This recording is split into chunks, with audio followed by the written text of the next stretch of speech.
Hai, Assalamualaikum. Hari ini kita berjumpa untuk sesi yang seterusnya iaitu kita nak tengok teknik menjawab bentuk puisi. Saya Dr. Noli binti Osman akan bersama-sama kamu menganalisis dan melihat cara menjawab bentuk puisi. Baik, sebelum ni kita telah mendengar cara nak menjawab ciri-ciri umum untuk puisi tradisional. Okey, ciri-ciri umum ada bentuk, gaya bahasa, pemikiran, peranan dan kita boleh tengok lagi ada gambaran masyarakat, nilai dan sebagainya. Tapi untuk kali ini kita akan menjurus kepada bentuk. Okey, bentuk puisi tradisional ni dia terdiri pada 3 iaitu terikat, separa terikat dan bebas. Tapi apa yang penting di sini pelajar hanya perlu ingat 5 bentuk, konsep bentuk yang ada iaitu fakta dia rangkap, patah perkataan, baris, suku kata dan rima akhir. Itu yang penting. 5 ni memang wajib ada pada semua puisi. Kecuali puisi-puisi yang tertentu seperti pantun, dia ada pembayang dan maksud, jeda. Okay, kalau macam syair dia ada runs dia sendiri ataupun jeda dia sendiri. Okay. Tapi kalau yang umumnya 5 perkara tersebut tadilah. Rangkap, baris, patah perkataan, suku kata dan rima akhir. Yang pelajar tahu, kalau untuk bentuk terikat, kita akan tengok pada rangkap, selalunya dia akan ada rangkap dan setiap rangkap tu dia baris dia akan ada yang genap 2, 4, 6 sehinggalah 16. Okey, dan kemudian kalau kita tengok patah perkataan, kalau yang terikat dia akan terletak dalam 4 hingga 5 patah perkataan. Suku kata 8 hingga 10 ataupun 12 suku kata. Rima akhir dia akan ada A, B iaitu B ataupun A, A. Sebab apa rima akhir ni dia bunyi. Dan kemudian yang terikat ni kita dapat lihat pada puisi tradisional yang Melayu asli seperti pantun. Dan kalau kita tengok yang separa terikat, dia lebih kepada puisi saduran daripada Arab Parsi ataupun saduran daripada Hindu. Dan kemudian yang bebas kita boleh tengok pada sajak. Yang separa terikat ni dia akan ada separuh orang kata masih mengikuti ciri-ciri terikat dan ada yang tidak. Okey, sebab tu kita kata separa bebas. Okey, tapi apa yang penting kalau nak menjawab soalan, pelajar perlu ingat 5 fakta ni iaitu rangkap, baris, patah perkataan, suku kata, rima akhir dan kalau ada ciri-ciri atau bukan ciri-ciri bentuk yang lain iaitu seperti pembayang dan maksud yang itu khusus untuk puisi-puisi tertentu seperti pantun. Okey, pantun dia ada pembayang dan maksud, dia ada jeda. Okey, kalau yang umumnya 5 ni saja. Jadi kalau pelajar ingat 5 ni pun sudah memadai untuk menjawab bentuk. Baik, kita tengok cara macam mana kita nak menganalisis bentuk.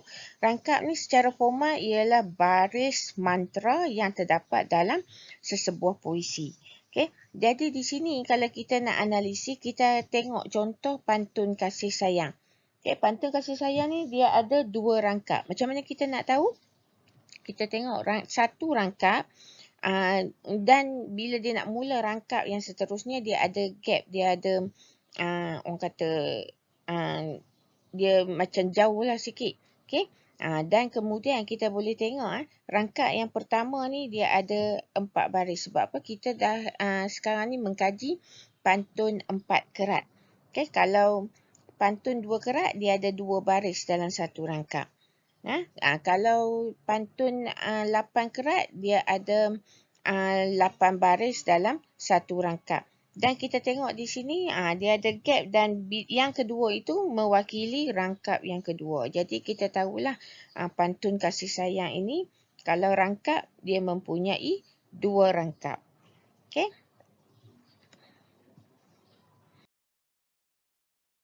Dan sekarang kita nak tengok macam mana kita nak analisis baris. Okey, baris ni merupakan bait-bait puisi yang terdiri daripada beberapa baris yang tersusun secara harmonis dan mempunyai makna. Okey, jadi kalau dalam pantun ni, kalau dalam puisi tradisional ni, baris-baris bait-bait puisi ni dia ada dalam rangkap yang tertentu. Tapi kalau macam puisi saduran, kadang-kadang dia satu rangkap aja mengandungi dalam 20 baris ataupun 17 baris seperti yang kita boleh tengok dalam Talibun ataupun Seloka. Okay, yang itu puisi saduran. Tapi kalau untuk pantun ni dia dah memang ikut yang terikat tu lah. Okay, jadi macam mana kita nak kenal baris? Dalam satu rangkap tu kita kira ada berapa baris, berapa bait. Okay, contoh dalam pantun kasih sayang ni dia mempunyai 4 baris dalam satu rangkap. Okay, rangkap kedua pun sama. Jadi kita boleh katakan sejajarlah, maknanya setiap rangkap tu mengandungi 4 baris.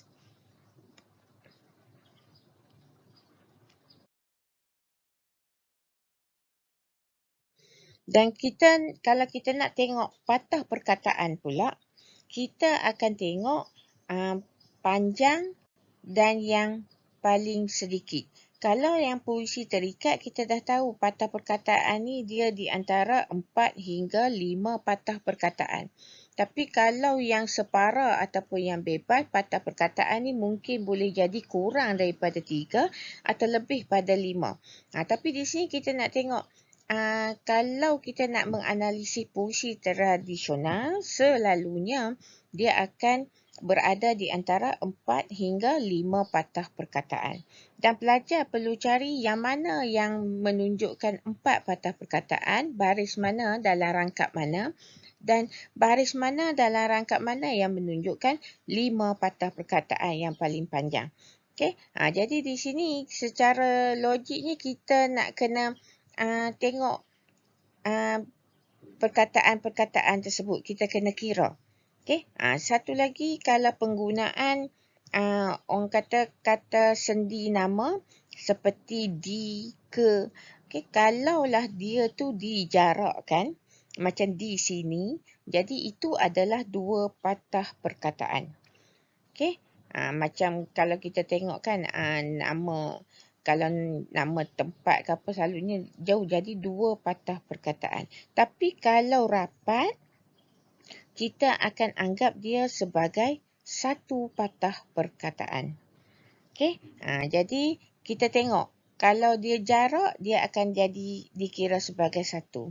1 dan sini 1, jadi 2. Okay? Tapi kalau dia rapat, maknanya itu adalah 1 patah perkataan. Nanti kita akan tengok contoh.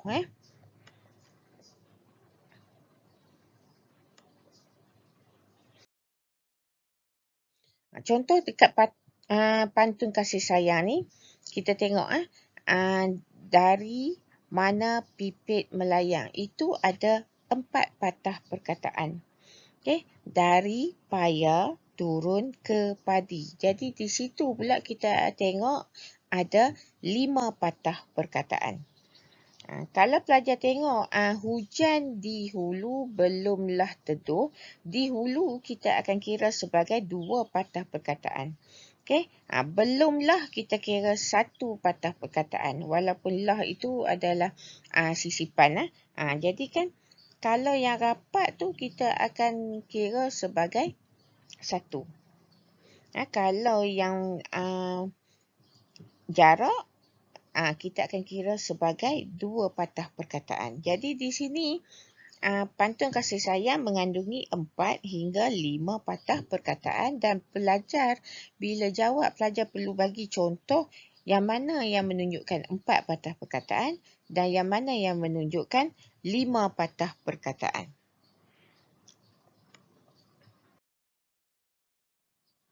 Okey, kemudian kita nak tengok suku kata.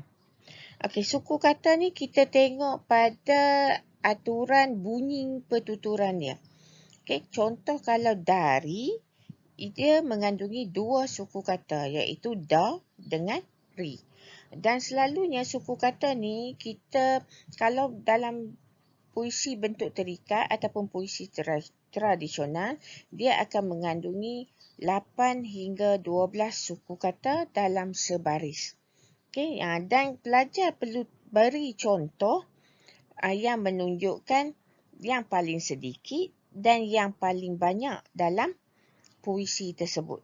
Kalau pelajar kata mengandungi 8 hingga 12 suku kata, maka pelajar perlu tunjuk yang 8 tu dan contoh bait puisi tu, pelajar perlu bagi bait puisi tu dan tunjukkan kata ada 8 dan yang paling banyak 12, pelajar perlu tunjuk 12 suku kata. Jadi dalam pantun kasih sayang ni dia ada 9 hingga 10. Okey, 9 hingga 10 suku kata. Jadi pelajar perlu tunjuk 9 suku kata tu yang ada bait puisi yang ada 9 suku kata dan 10 suku kata. Okey. Baik, sekarang kita akan tengok macam mana kita nak menganalisis suku kata. Okey, contoh kita tengah menganalisis pantun kasih sayang dan kita tengok dekat situ, kita dah tahu dah ada 2 rangkap, ada 4 baris serangkap. Kalau patah perkataan kita dah tahu 4 hingga 5 patah perkataan dan sekarang kita nak tengok suku kata. Dan yang kita tahu 9 suku kata hingga 10 suku kata ada dekat dalam pantun kasih sayang. Jadi kita kena tunjuk contoh. Okey, fakta dia suku kata. Jadi pantun kasih sayang ini terdapat 9 hingga 10 suku kata. Itu adalah huraian dia. Dan kita kena bagi kesan dia bila dia buat macam ni apa yang akan berlaku dan kemudian kita kena bagi contoh. Contoh 9 suku kata ada pada baris pertama rangkap yang pertama. Dan kemudian kita kena tunjuk pula 10 suku kata iaitu berada pada rangkap kedua, baris kedua. Jadi kita kena letaklah garis-gariskan dan kemudian tunjuk dekat contoh tu 10 suku kata. Okey. Jadi di sini cara yang mudah untuk cari suku kata ni yang paling sedikit dengan yang paling banyak ataupun yang paling pendek dan yang paling panjang tu kita tengok pada bait dia. Kalau bait tu sedikit, pendek, maka kita tahu dah itu dia akan mengandungi orang kata suku kata yang paling pendek ataupun paling sedikit. Kalaulah bait ataupun baris dia tu panjang, maka kita akan tahu itu akan ada suku kata yang paling panjang. Okey, tapi kadang-kadang kita kena tengok 2-3 baris sebab apa? Kadang-kadang panjang pendek bait tu dia tidak menunjukkan sedikit ataupun banyak suku kata tu ataupun panjang pendek suku kata tu. Tapi orang kata secara azali ataupun lumrahnya kita boleh tengok macam itulah, yang paling pendek maka akan ada yang paling sedikit, yang paling panjang maka akan ada yang paling panjang suku kata dia. Okey, tapi kena carilah setiap baris tu kita kena cari, kita kena analisis dulu untuk tengok betul-betul berapa banyak suku kata yang terdapat, yang paling sedikit berapa, yang paling panjang berapa.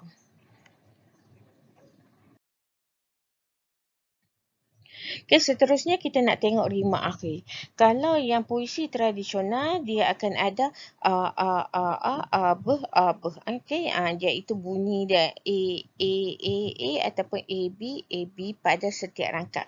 Macam mana kita nak tengok? Kita tengok bunyi hujung rima akhir tu dia akan baris pertama pada rangkap yang sama akan sama dengan baris yang ketiga. Baris yang kedua akan sama dengan baris yang keempat. Ataupun setiap baris tu, empat baris dalam rangkap yang sama sama bunyi akhir dia. Okey, barulah dia menunjukkan kata puisi ataupun mengikuti orang kata ciri-ciri yang terikat ataupun rima akhir yang terikat. Okey, bentuk yang terikat. Okey, jadi kan dekat sini kita akan tengoklah kalau yang bebas tu rima akhir dia tak samalah. Kalau yang separa terikat kadang-kadang sama, kadang-kadang tak. Macam yang kita tengok dekat sloka, kita tengok dekat mantra, talibun. Okey, yang pantun ni memang dia akan mengikuti ciri-ciri yang terikat lah. Jadi rima akhir dia, kalau dalam bentuk rima akhir dia akan guna A, B, A, B ataupun A, A, A, A. Ya? Bentuk. Ya?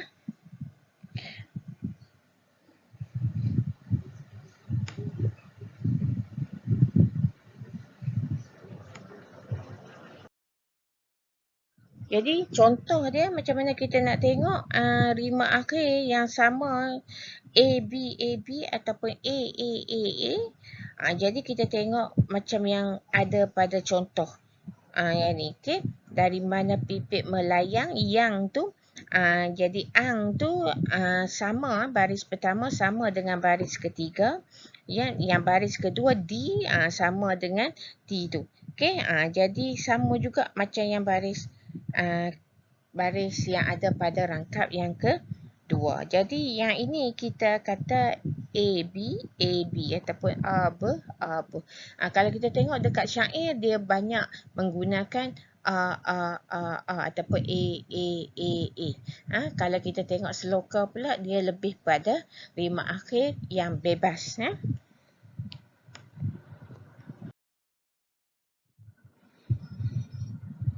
Okay, seterusnya kita tengok cara nak menganalisis orang kata pembayang ataupun sampiran. Okay, jadi untuk membezakan pembayang dengan maksud, kalau dalam pantun ni untuk pantun sahaja. Jadi pada rangkap yang pertama, baris pertama dan kedua merupakan pembayang dan baris yang ketiga dan keempat merupakan maksud. Sebab apa? Kita tengah mengkaji pantun 4 kerat. Okay, kalau pantun 2 kerat, yang baris pertama adalah pembayang, baris kedua adalah maksud. Okay, jadi kan dekat sini kita tengok di sini kita boleh nampak dengan jelas yang berwarna merah tu, bulatan berwarna merah menunjukkan pembayang ataupun sampiran, yang berwarna ungu itu menunjukkan maksud. Dan kita dah tahu dah dalam orang kata apabila kita tengah menganalisis, kita nak cari pemikiran pun kita cari pada maksud dulu. Bila dah habis kita tengok pada maksud, baru kita tengok pada sampiran ataupun pembayang. Okay. Dan jeda pula kita nak tengok hentian di tengah, iaitu di tengah cara kita mengungkapkan ataupun deklamasikan pantun ni, kita ada jeda, ada hentian dia. Air dalam bertambah dalam, hujan di hulu, belumlah teduh. Hati dendam, bertambah dendam. Dendam dahulu, belumlah sembuh. Okay, jadi di tengah tu dia ada hentian sebelum kita teruskan dengan orang kata perkataan yang seterusnya. Okay, jadi itu dikatakan jeda, iaitu hentian di tengah. Yang ini termasuk dalam bentuk. Okay? Untuk pantun sahaja.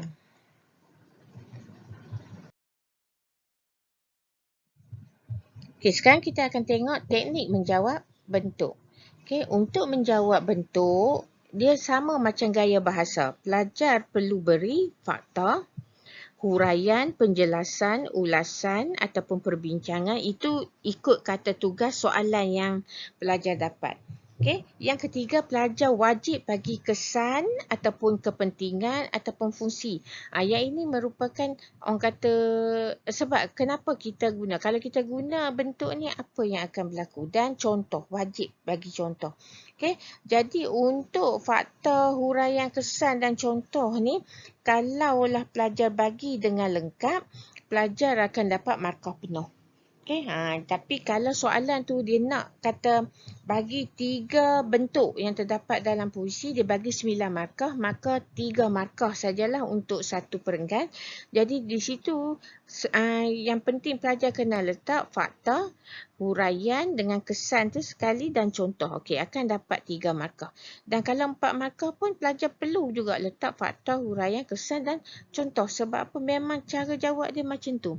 Okey, pelajar tak boleh orang kata abaikan kesan. Sebab apa? Selalunya bentuk dengan gaya bahasa ni, dia akan tanya, berikan 3 bentuk yang dapat menimbulkan nilai estetika ataupun yang menyebabkan puisi itu jadi puitis. Okay? Jadi itu dia wajib akan ada kesan.